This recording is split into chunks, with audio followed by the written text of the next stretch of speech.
ओम शांति 13/8/21 की मुरली का सार है।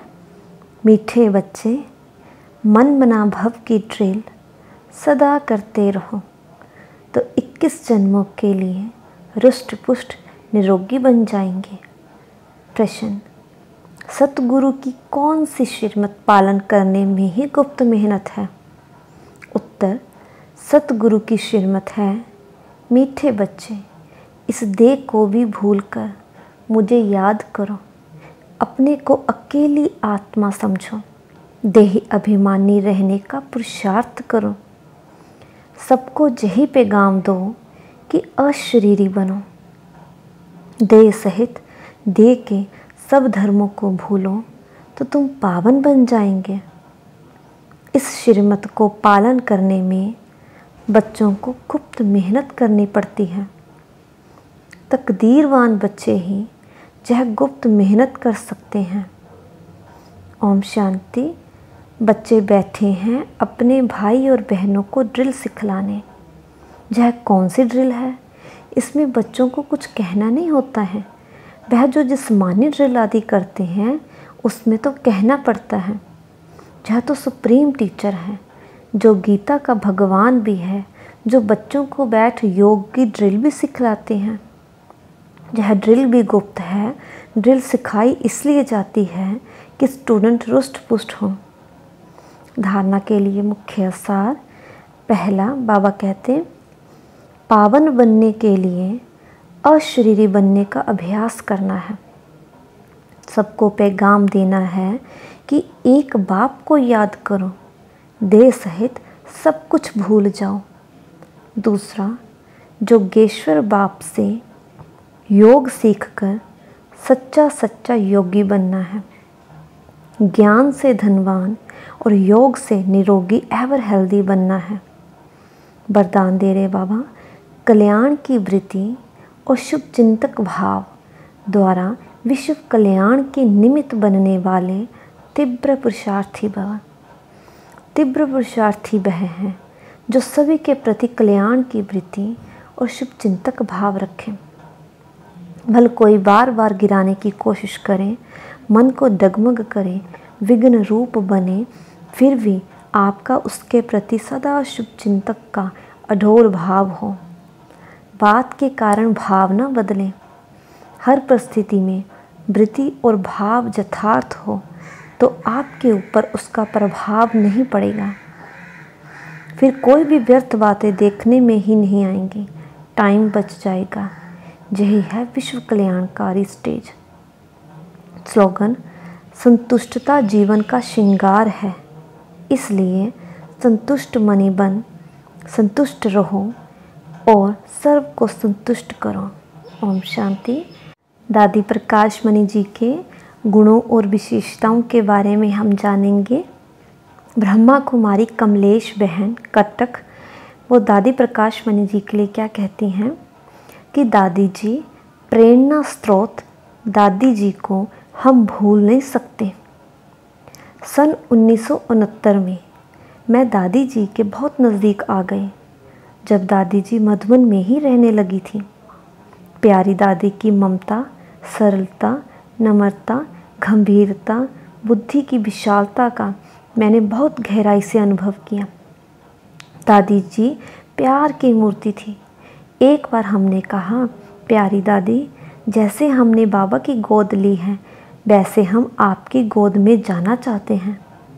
फ़ौरन दादी जी ने मीठी मुस्कान से साथ कहा, आओ आओ, और गोदी में ले लिया तथा पीठ थपथपाई।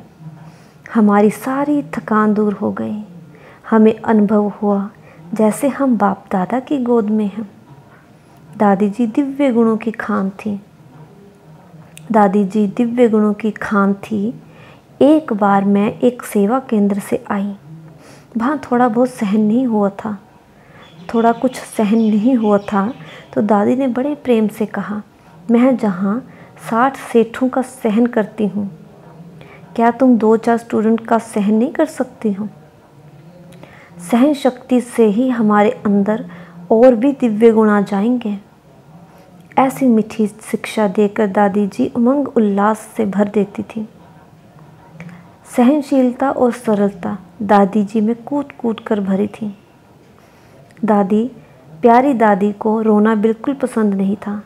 एक बार मैं बात करते करते थोड़ा रो पड़ी तो तुरंत दादी ने एक बहन को कहा, इसे बाहर ले जाओ, जब रोना बंद करे तब मेरे पास आए, तब दादी मिलेगी।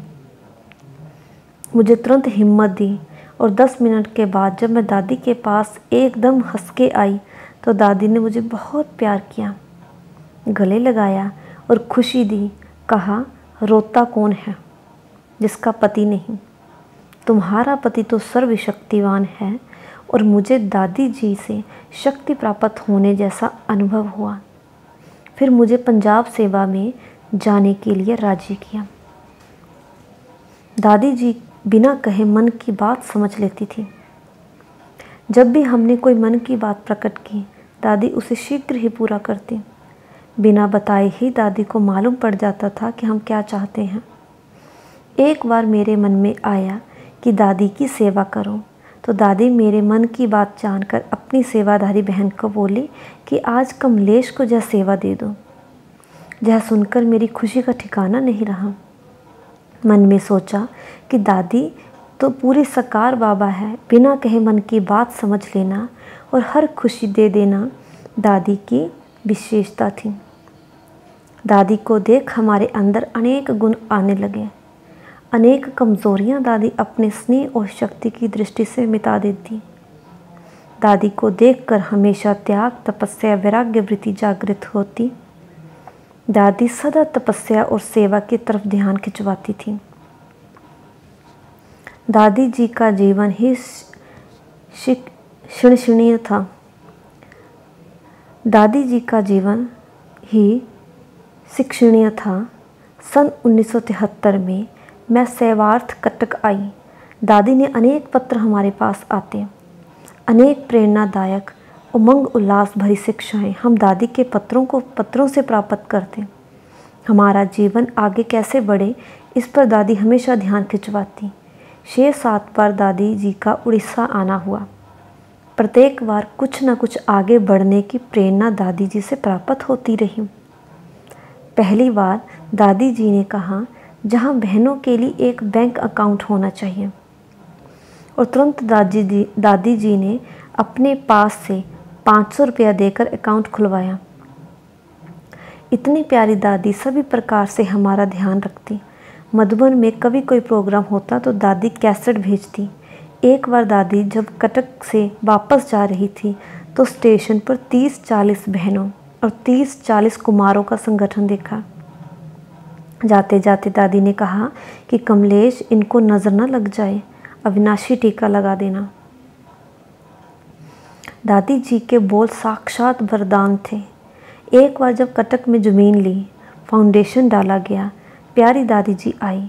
बहुत धूमधाम से कार्यक्रम हुआ। मैंने कहा, दादी जी आपने फाउंडेशन डाला है तो आपको भी इसका उद्घाटन करना होगा। दादी जी ने कहा, दादी एक बार आएगी, जा तो फाउंडेशन पर, जा उद्घाटन पर। मैंने कहा, दादी जहाँ तो आपको दोनों में आना होगा। तो दादी ने कहा, अच्छा देखेंगे। फिर अमृत वेले मैंने दादी से कहा, दादी यह मकान कैसे बनेगा? इसका बजट सिर्फ कागज़ में है, हाथ में कुछ नहीं है। प्यारी दादी ने मुझे ऐसा वरदान दिया, सिर पर हाथ रखकर कहा, तुम जहाँ 20 साल से सेवा कर रही हो, देखना यह चुटकियों में सबसे जल्दी बनेगा। वही हुआ।